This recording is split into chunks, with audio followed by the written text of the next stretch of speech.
Adatlyk radiosynyň Türkmenistandaky çeşmeleriniň sürlerine görä şäherde ýerleşýän karantin zonasy birden boşap galypdyr. Bu ýerde COVID-19 keseliniň bolmagy guman edilen ýüzlerçe adam saklanýardy.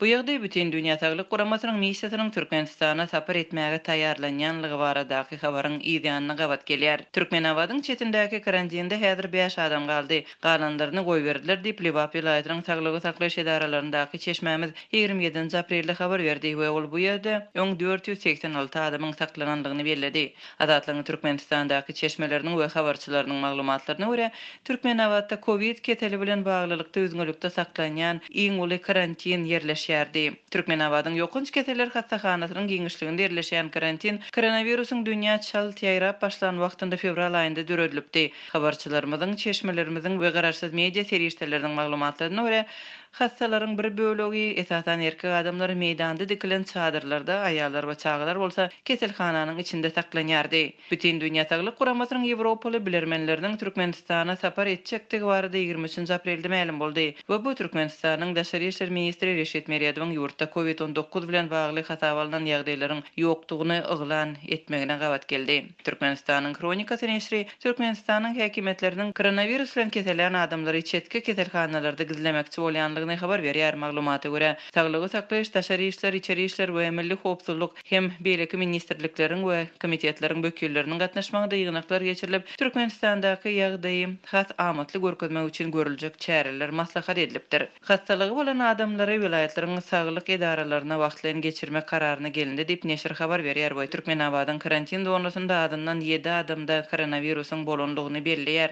Häzirki wagtda olardan 2 sagaldy. Galanlaryny garaşsyzlyk etrabynyň ruhy hastalar keselhanasyna geçirmek planlaşdyrylýar. Häzir hastahananyň bir bölümi karantin üçin taýýarlanýar diýip Türkmenistanyň kronikasy neşri 27 aprelde habar berdi. Türkmenistanyň ýol başçylary keselin ýokdugyny öňe sürmekden daşary öz tejribelerini halkara derejesinde paýlaşmagy hem isleg bildirdi. Indi bolsa ýurdun döwlet habar beriş serişlerine salgylanmak bilen Türkmen ýol başçylarynyň koronawirusa garşy alyp barýan işleriniň halkara derejesinde oňlanýanlygy barada habar berildi. Bütün dünýä Saglyk Guramasynda Türkmenistanda COVID-19'un öňüni almak boýunça çäreleri oňyn baha berdiler. Bu urdan ýurt bütün dünýä Saglyk Guramasynyň rekomendasiýalaryna aktiv eýerýär diýip SNG Today neşri Türkmen döwlet habarlar gullugyna salgylanyp 27 aprelde habar berdi. Şol gün Türkmenistanyň Daşary işler ministrliginde Türkmen resmiýetleriniň Birleşen Milletler Guramasynyň Türkmenistandaky edaralarynyň wekilleri bilen duşuşy geçirildi. COVID keseliniň şol duşukda näme derejede ara alınıp maslahat edilenligi belli däl. Birleşen Milletler Guramasynyň Aşgabatdaky ofisinde Adatlyk radiosyna resmi jogap berip bilmediler. Edaranyň resmiýetleri günüň dowamında tapdyrmady.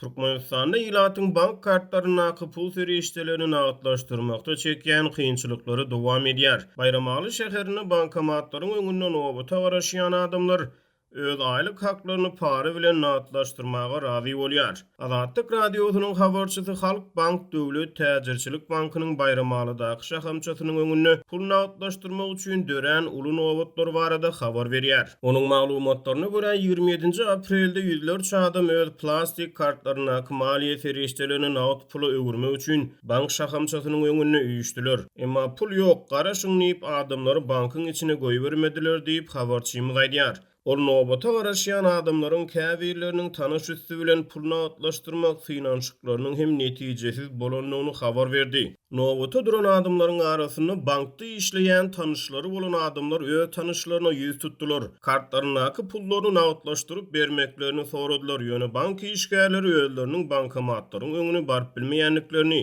sebäbi bankomatlaryň öňünde görünseler özlerini işden kowulmak hemde jinaýata çekilmek haýwatlarynyň atylýanyny aýtdylar diýip habarçy gurrun berdi. Ýöne bank işgärleri nowata garaşýan adamlara çykalgany salgy berdi. Size doğru ýoly görkedeýin. Gapynyň agzyna duran polisiýa işgärine 10 manat bilen kartyňyzy beriň. Ýöne ýeke-ýekeden barňyp bank işgärleriniň nowata garaşýan adamlara polisiýa para berip pul nagatlaşdyrmagy maslahat berenligini Adatlyk radiosynyň habarçysy habar berdi. Onuň maglumatlaryna görä adamlar bank işgärleriniň maslahatyna eýerdiler. 10 manat pul bilen plastik kartlaryny gapynyň agzyna duran polisiýa geýimli işgäriň ýanyna bir-birden baryp haýyş etdiler. we pullarını nağıtlaştırlar diýip habarçymyz aýtdy. Yerli ýaşaýjylaryň arasynda para bilen pul nağıtlaşdyrmak işinde nägili bolýanlar bilen bir hatarda oňa razy bolýanlar hem bar. Indi öz halal zähmet hakymyzy para berip almaly boljak ekenini bir ýaşaýjy Azatlygyň habarçysyna gurrun berdi. 10 manat değil hatta 20 manat bermeren bolsa razy, pulumuzy alsak bolýar diýip beýleki bir bayramly ýaşaýjy öz razyçylygyny beýan etdi. Ýöne şonu da hemme pul yetmedi. Bank günortan ýapylýança 40-dan gowrak adam pullaryny nağıtlaşdyrdy. Nağıtlaşdyryp bilmedik adamlara ertesi günü banka gelmek tawşyryldy diýip habarçymyz maglumatynyň üstüne ýetirdi. Onuň sözlerine görä Mary şäheriniň bankomatlaryna da 10 manat para bilen pul nağıtlaşdyrmak mümkinçiliginiň bardygy habar berilýär. Türkmenistanda dowam edýän azyk gytçylygynyň fonunda Aşgabatyň döwlet dukanynyň resmileri her gün satýa çykarylýan azyk önümleriniň käbiriniň möçörünü ma'lum etdiler. Azatlyk radiosynyň bu barada habar berýän Aşgabatly habarçysynyň tasdiklamagyna görä, Bagtyarlyk etrafynda yerleşen 8-nji dukanyň işgärleri etrawyň azyk öpçünçüligi birleşiginden her gün 1 litr plastik gapdaky ösümlik ýagynyň 125 sansynyň 125 kilogram şekeriň we 250 sany towuk budunyň gelip gowşýandygyny aýtdy. Şuň ýerden işgärler dukanyň daşyna çykyp, nowaty duran ýüzlerçe adama ýüzlendi. Olar ilat ediňe 125 adama ýeterýaly azyk önümleriniň bardygyny aýdyp, galan adamlara nowatda garaşmaň diýdiler. Sebäbi olar her gün 125 adama ýeterýaly azygyň iýerilýändigini aýtdylar.